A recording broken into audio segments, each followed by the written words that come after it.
Assalamualaikum warahmatullahi wabarakatuh. Yang terhormat Bapak Indra Iman Sumantri SEMM selaku dosen pengampu mata kuliah Statistika Inferensial. Pada kesempatan kali ini, kelompok saya yang beranggotakan Fidri Syawalia Darmawan, Jihan Nabilah, dan Cindy Diana Putri akan mempresentasikan materi yang berjudul pengujian hipotesis. Untuk lebih jelasnya, langsung saja ke pembahasan materi.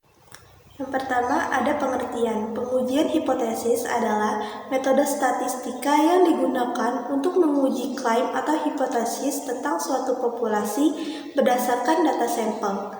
Tujuan dari pengujian hipotesis adalah untuk menentukan apakah perbedaan atau hubungan antara variabel-variabel dalam sampel tersebut bersifat signifikan ataukah hanya terjadi secara kebetulan. Dalam pengujian hipotesis ada dua hipotesis yang diajukan. Hipotesis 0 yang menyatakan bahwa tidak ada perbedaan atau hubungan dan hipotesis alternatif yang menyatakan bahwa ada perbedaan atau hubungan. Melalui analisis data statistik, pengujian hipotesis membantu dalam membuat keputusan apakah hipotesis 0 dapat diterima atau ditolak berdasarkan tingkat signifikan yang telah ditentukan sebelumnya. Pembahasan selanjutnya ada ciri-ciri hipotesis. Ciri-ciri hipotesis ada 4. Yang pertama, peneliti harus konsisten mengenal isi hipotesisnya. Yang kedua, hipotesis dinyatakan dalam kalimat pertanyaan, bukan kalimat tanya. Yang ketiga, dalam penelitian, eksperimen hipotesis berisi pertanyaan mengenai efektivitas, perbedaan, atau pengaruh dari suatu variabel lain. Yang terakhir, hipotesis harus bisa diuji. Macam-macam hipotesis. 1. Hipotesis deskriptif. 2. Hipotesis komparatif. 3. Hipotesis asosiatif. 4. Hipotesis kasual. 5. Hipotesis asosiatif atau kolerasi. 6. Hipotesis kualisasi atau sebab akibat. 7. Hipotesis komparatif perbedaan. Pengujian hipotesis rata-rata. Pengujian hipotesis rata-rata adalah pengujian hipotesis terhadap statistik nilai rata-rata sampel. Tujuannya untuk membuat kesimpulan parameter rata-rata populasi. Contoh hipotesis rata-rata pada sampel besar bisa berbunyi sebagai berikut. Hipotesis 0, H0 sama dengan rata-rata populasi sama dengan nilai tertentu. Kedua, hipotesis alternatif H1 sama dengan rata-rata populasi tidak sama dengan nilai tertentu. Penguji parameter proporsi.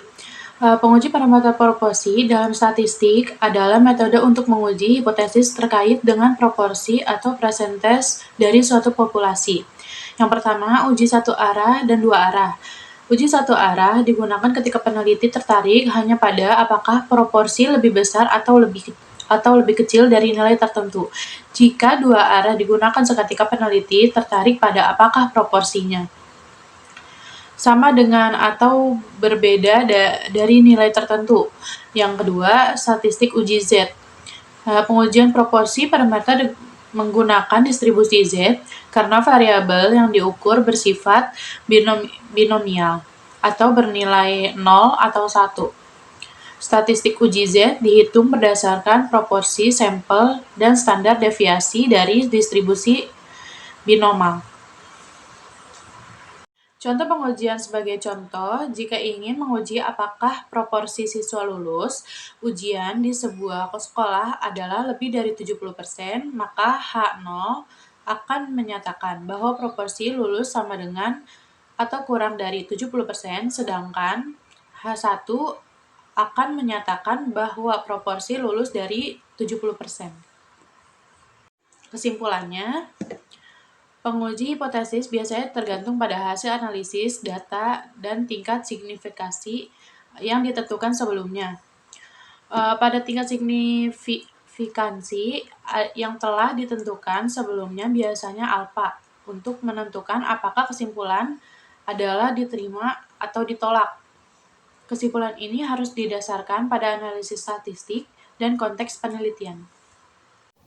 Sekian presentasi dari kelompok kami, kurang lebihnya mohon maaf. Wassalamualaikum warahmatullahi wabarakatuh.